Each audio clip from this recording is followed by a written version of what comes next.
Tes kompetensi bidang tenaga kependidikan ini untuk semua guru. Jadi kali ini diupload untuk edisi kedua. Jadi yang belum sempat nonton edisi pertamanya, jadi teman-teman bisa buka Success Channel. Jadi tinggal dicari aja untuk TKB khusus tenaga kependidikan. Nah, ini berdasarkan kisi-kisi tahun lalu dan kumpulan FR yang sudah tes. Jadi ini didapat dari wawancara dari teman-teman yang sudah tes tahun lalu. Nah, ingat like and subscribe ya. Nah, lanjut saja soal nomor 1. Jika siswa terlihat bosan dan tidak antusias mengikuti pembelajaran, guru sebaiknya melakukan hal-hal berikut, kecuali A. Menggunakan pembelajaran berbasis game, B. Menggunakan pendekatan active learning, C. Melakukan kegiatan pembelajaran di luar ruangan, D. Menyarankan siswa untuk menahan kebosanannya. Oke, kita cek jawabannya. Jadi, pada saat siswa bosan, sebaiknya guru tidak melakukan hal yang menyarankan siswa untuk menahan kebosanannya, yaitu opsi D. Jadi hal-hal yang opsi A sampai C bisa dilakukan oleh guru untuk menghindari rasa bosan yang ditimbulkan oleh siswa. Jadi bisa digunakan untuk bermain game atau menggunakan active learning, atau bisa juga dilakukan pembelajaran di luar ruangan untuk meningkatkan semangat dan motivasi siswa. Soal berikutnya soal nomor 2. Berikut ini merupakan implikasi perkembangan kepribadian siswa dalam pembelajaran, kecuali A. Materi dikaitkan dengan kehidupan sehari-hari, B. Guru menjadi model bagi siswa, C. Penanaman nilai-nilai religius dan moral, D. Metode pembelajaran yang sesuai perkembangan siswa.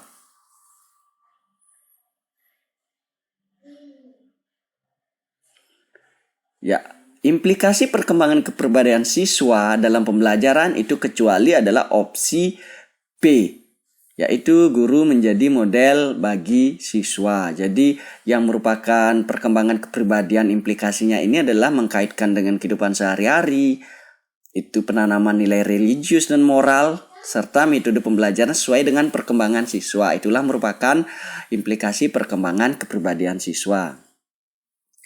Lanjut soal nomor 3. Anton terlihat acuh tak acuh mengikuti pembelajaran di kelas. Berikut ini yang sebaiknya dilakukan oleh guru Anton adalah A.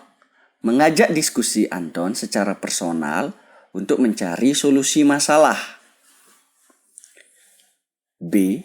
Mengelompokkan Anton dengan teman akrabnya, C. Memberi tugas sesuai dengan kemampuan Anton, D. Memberi kesempatan Anton untuk menyelesaikan masalahnya.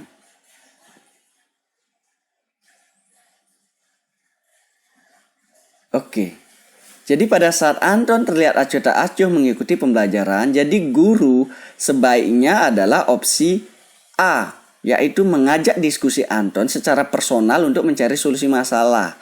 Nah, di sini dengan mengajak diskusi, jadi Anton akan terbuka terhadap dihadapi oleh Anton sendiri. Jadi dengan itu bisa dicarikan solusi permasalahannya sehingga Anton tidak acuh tak acuh dalam mengikuti pembelajaran. Nah, untuk poin B, mungkin dengan mengelompokkan dengan teman akrabnya itu kurang tepat. Jadi bisa saja itu Anton mengalami permasalahan yang ada di rumahnya. Jadi walaupun dikelompokkan dengan teman akrabnya itu tidak sesuatu yang efektif. Nah, apalagi yang opsi C, memberi tugas sesuai dengan kemampuan Anton. Jadi guru dalam pembelajaran itu sudah ada indikator-indikator pencapaian kompetensinya. Jadi pemberian soal-soal itu sudah dikaitkan dengan indikator yang ada.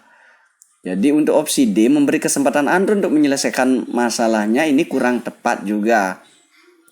Jadi yang paling memberikan efek yang secara cepat untuk mengatasi permasalahan adalah opsi A, yaitu mengajak diskusi dan mencari solusi masalahnya. Kita lanjut saja soal nomor 4. Guru bersama siswa membuat sebuah denah kelas. Pada gambar posisi meja siswa ke arah samping sebagai garis horizontal atau datar dengan notasi huruf A sampai D atau lasim sebagai sumbu Y. Sedangkan susunan meja siswa ke belakang ditandai dengan angka 1 sampai 5 sebagai garis vertikal atau lasim sebagai sumbu X. Sehingga sekarang tiap siswa mengetahui posisi masing-masing meja pada posisi huruf dan angka berapa.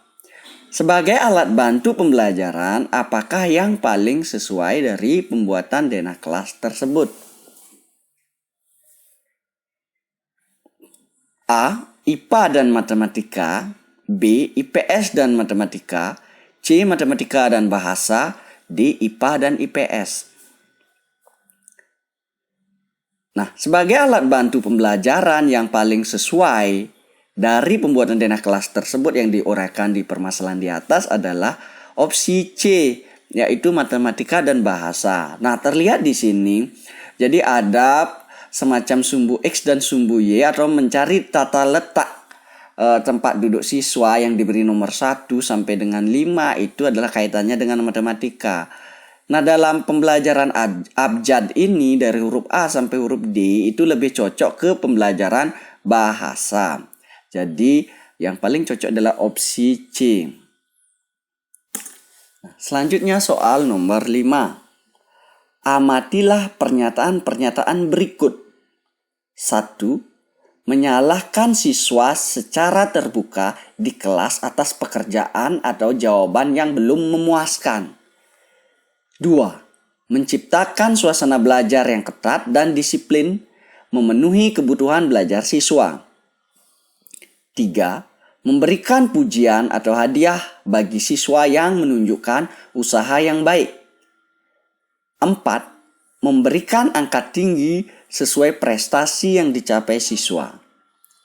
Mana pernyataan yang merupakan langkah guru untuk memotivasi siswa untuk melakukan kegiatan belajar yang bermakna?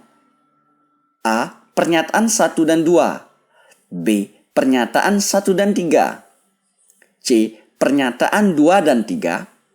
D. Pernyataan 3 dan 4.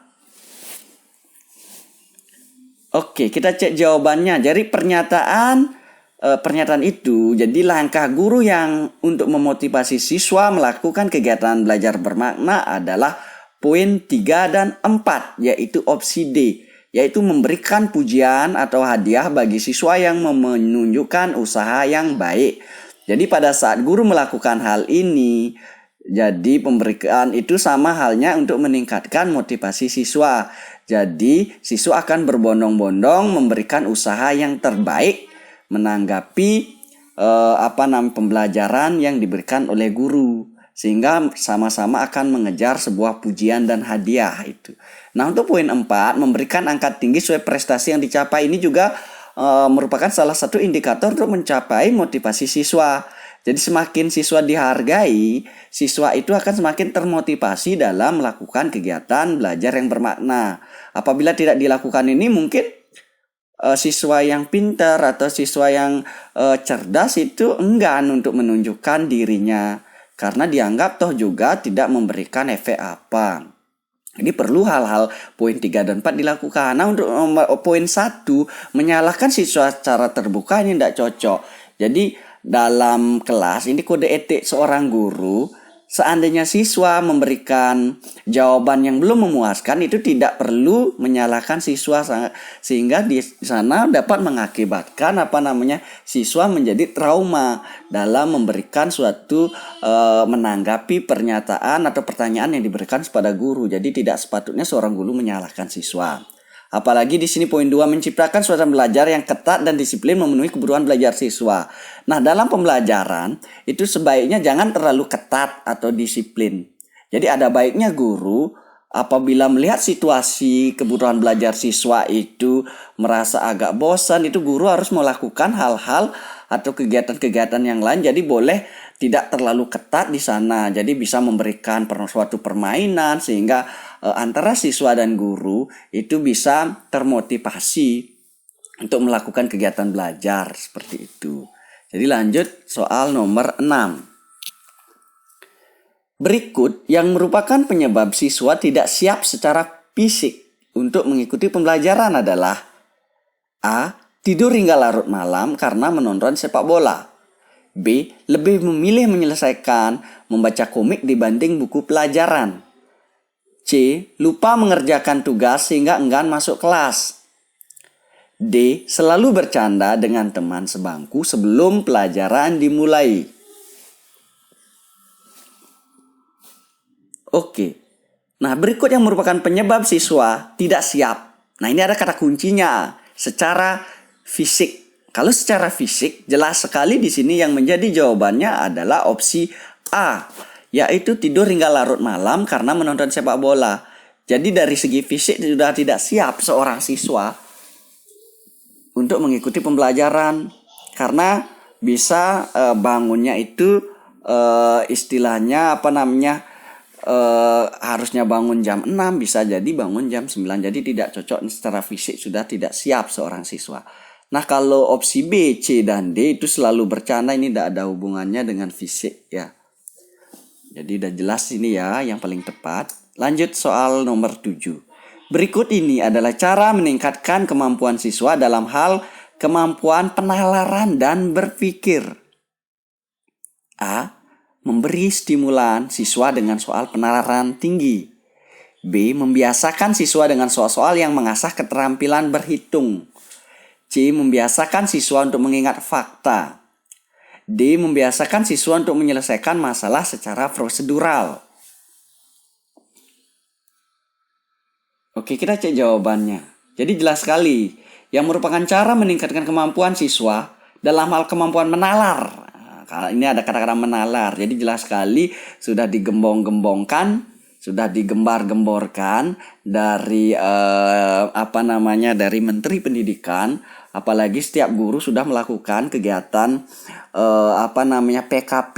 Jadi untuk meningkatkan penalaran, jadi alangkah baiknya memberi stimulan siswa dengan soal penalaran tinggi. Jadi opsi A.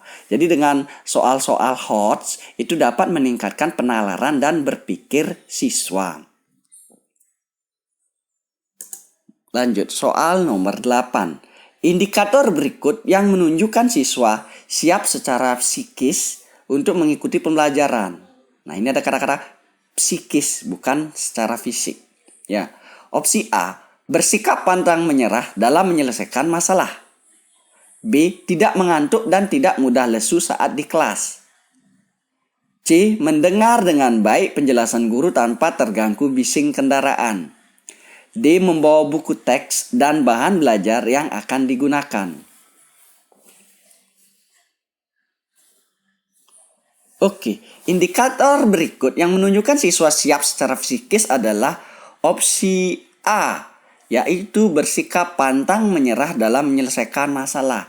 Ini artinya psikis siswa dalam mengikuti pembelajaran ini sangat siap. Karena sudah ditunjukkan bahwa siswa pantang menyerah dalam menyelesaikan masalah.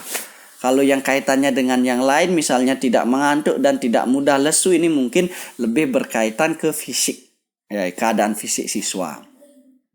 Ini jelas ya.